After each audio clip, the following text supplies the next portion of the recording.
रूस के व्लादिवोस्तोक पर चीन की गंदी नज़र, भारत ने निभाया दोस्ती का फर्ज, चीन की क्यों बढ़ गई है चिंता, आखिर क्या है व्लादिवोस्तोक में खास। आइए आपको बताते हैं इस खबर के बारे में पूरी डिटेल, और ये भी बताते हैं कि आखिर भारत और रूस ने मिलकर ऐसा क्या कर दिया है जिससे चीन की चिंता का मीटर बढ़ गया है। चीन अक्सर दूसरे देशों के उन हिस्सों पर नज़र गड़ाए रखता है जहां प्राकृतिक संसाधन बेहद खास है। यही वजह है कि जहां एक तरफ वो पाकिस्तान के जरिए भारत के जम्मू कश्मीर पर आंख गड़ाए बैठा है, तो वहीं दूसरी ओर रूस के व्लादिवोस्तोक पर भी चीन की गंदी नज़रें हैं। ड्रैगन को लगता है कि हर देश के प्राकृतिक संसाधनों पर उसी का हक है, फिर चाहे वो उसे लड़कर मिले या किन्हीं दो देशों को आपस में लड़वा कर। चीन अपने कायराना मंसूबों को पूरा करने के लिए अपनी पैसे की ताकत का इस्तेमाल करता है। इसका सबसे अच्छा उदाहरण है पाकिस्तान, जो चीन के कर्ज के तले इतना दबा हुआ है कि अब तो हाल ये हो गया है कि पाकिस्तान चीन के हाथों की कठपुतली बन गया है। चीन कहता है बैठो तो बैठ जाता है, चीन कहता है लड़ो तो लड़ने लगता है, चीन कहता है खड़े हो जाओ तो खड़ा हो जाता है, चीन कहता है बोलो तो बोलने लगता है। मतलब पाकिस्तान अब सही और गलत से ज़्यादा इस पर काम करता है कि चीन के लिए क्या सही है।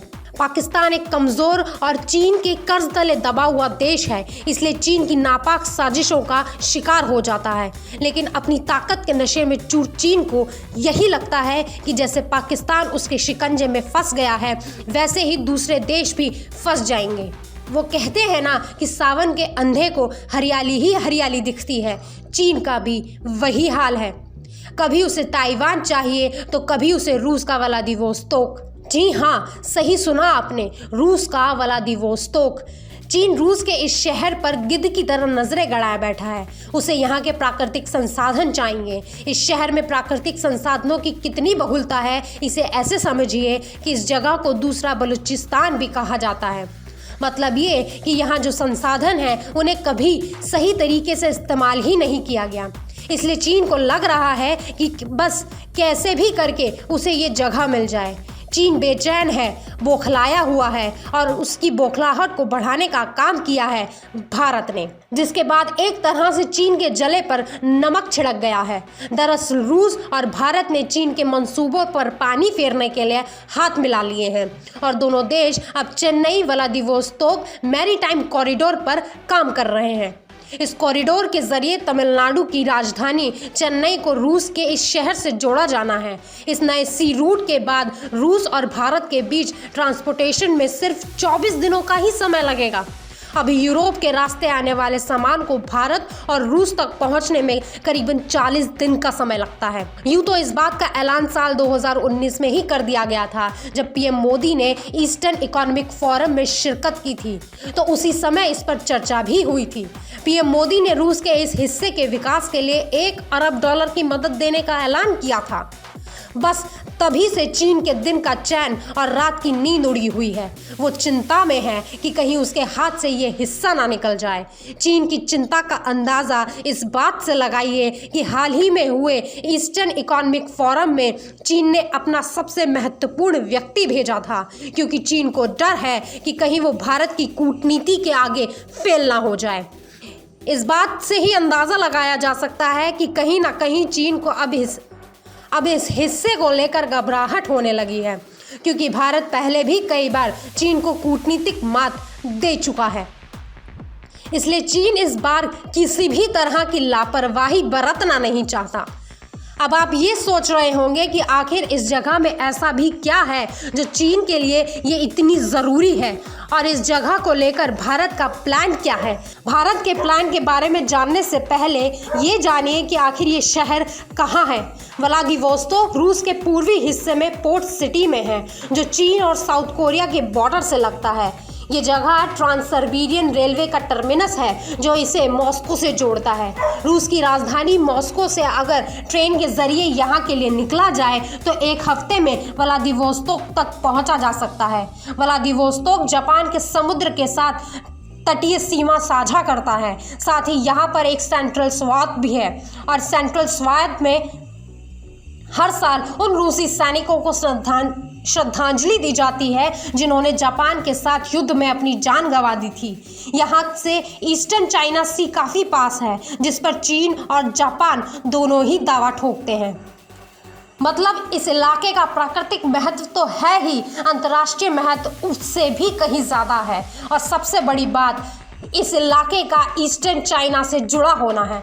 यही वजह है कि अपने इस इलाके को चीन की बुरी नज़र से बचाने के लिए रूस ने अपने पुराने दोस्त भारत की मदद ली है और भारत ने अपनी दोस्ती निभाते हुए इस इलाके में अपने कदम रख दिए हैं, बिना इस बात की परवाह किए कि चीन को इससे क्या फ़र्क पड़ेगा। वैसे इस जगह से भारत को भी बहुत फ़ायदा होगा, क्योंकि रूस के पूर्व में स्थित इस जगह से भारत के कई हित जुड़े हैं। भारत ने अब इस जगह में अपने हितों को साधने के लिए ऐसा प्लान बनाया है जो चीन के उस सपने को चकनाचूर कर देगा जिसमें वो इस पर कब्जा करने की सोच रहा है। कहा जाता है कि व्लादिवोस्तोक प्राकृतिक संसाधनों का खजाना है। इसके बाद भी रूस की अर्थव्यवस्था में ये इलाका सिर्फ 5% का हिस्सा देता है। इसके अलावा यहाँ के लोगों के रहने का स्तर भी देश के बाकी हिस्सों की तुलना में काफ़ी अलग है। 1990 के दशक में जब सोवियत संघ का पतन हुआ तो व्लादिवोस्तोक से काफ़ी लोग पलायन कर गए। सोवियत संघ के पतन के बाद भारत वो पहला देश था जिसने व्लादिवोस्तोक में अपना दूतावास खोला था। इसके बावजूद भारत ने यहाँ पर कभी भी निवेश नहीं किया। कोई प्रोजेक्ट साल 1990 में भारत ने शाखलीन में 20% हिस्सेदारी से खरीदा था। वो भारत का इकलौता निवेश था। इसका मतलब ये है कि भारत हमेशा से इस इलाके के हित के लिए काम कर रहा था। चीन की भूख को खत्म करने के लिए भारत ने जापान को भी साथ लाने का मन बनाया है। साल 2020 में भारत के विदेश मंत्री एस जयशंकर ने इस पर एक बयान दिया था। उन्होंने कहा था, रूस एकदम पूर्व में आर्थिक सहयोग की संभावना है, क्योंकि भारत ने यहाँ और प्रशांत द्वीप के कई प्रोजेक्ट्स में शामिल होने की इच्छा जताई है। हमने यहाँ पर पार्टनरशिप के साथ ही राजनीतिक कदम भी रख दिए हैं। अगर भारत और जापान को भी साथ लेकर आता है तो ये वो मास्टर स्ट्रोक होगा जिसके बारे में चीन ने कभी सोचा नहीं होगा। वो कहते हैं ना कि एक दुश्मन से ज़्यादा खतरनाक होती है दुश्मनों की पूरी एक टोली, और यहाँ तो पूरा का पूरा कुनबा है। वैसे रूस की चीन की नाराज़गी की सबसे बड़ी वजह रूस और यूक्रेन में चल रहा युद्ध भी है, क्योंकि पूरे एशिया के देशों में चीन इकलौता देश था जिसने उसका विरोध किया था और चीन ने यूक्रेन को लड़ने के लिए हथियार तक मुहैया कराए थे। और रूस तभी से चीन से खार खाए बैठा है। वो तो मौका तलाश रहा था कि कैसे भी करके चीन से बदला लिया जा सके, और रूस को वो मौका दिया भारत ने। बस फिर क्या था, रूस ने बिना समय गवाए मौके पर झपट्टा मार लिया, चीन को तगड़ा झटका दे डाला। चीन व्लादिवोस्तोक पर अपने हक का दावा भी करता है। उसका तो ये तक कहना है कि रूस ने इस हिस्से पर कब्जा कर लिया है। दरअसल व्लादिवोस्तोक 160 साल पुराना शहर है और साल 2020 में चीन ने इस पर अपना दावा ठोक दिया था। सन 1860 में चीन को ब्रिटिश और फ्रांस की सेना से अफीम युद्ध में शिकस्त का सामना करना पड़ा था। चीन के एक जर्नलिस्ट की माने तो रूस ने इस पर कब्जा किया हुआ है।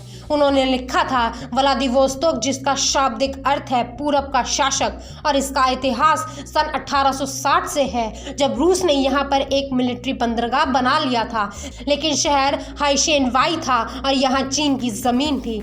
उनका कहना था कि रूस ने चीन के साथ हुई असमान संधि के जरिए इस पर कब्जा कर लिया था। चीन का दावा है कि व्लादिवोस्तोक 19वीं सदी में चीन की सीमा में था। व्लादिवोस्तोक मंचूरिया शहर के किंग साम्राज्य का हिस्सा था और उस समय इसका नाम हाइशनेवाई था, लेकिन सन 1860 में रूस ने इस पर आक्रमण किया और इस पर कब्जा जमा लिया। फिलहाल इस वीडियो में सिर्फ इतना ही, लेकिन कमेंट बॉक्स में ये ज़रूर बताइएगा कि क्या चीन को सबक सिखाने के लिए भारत को और कड़ा रुख अपनाना चाहिए।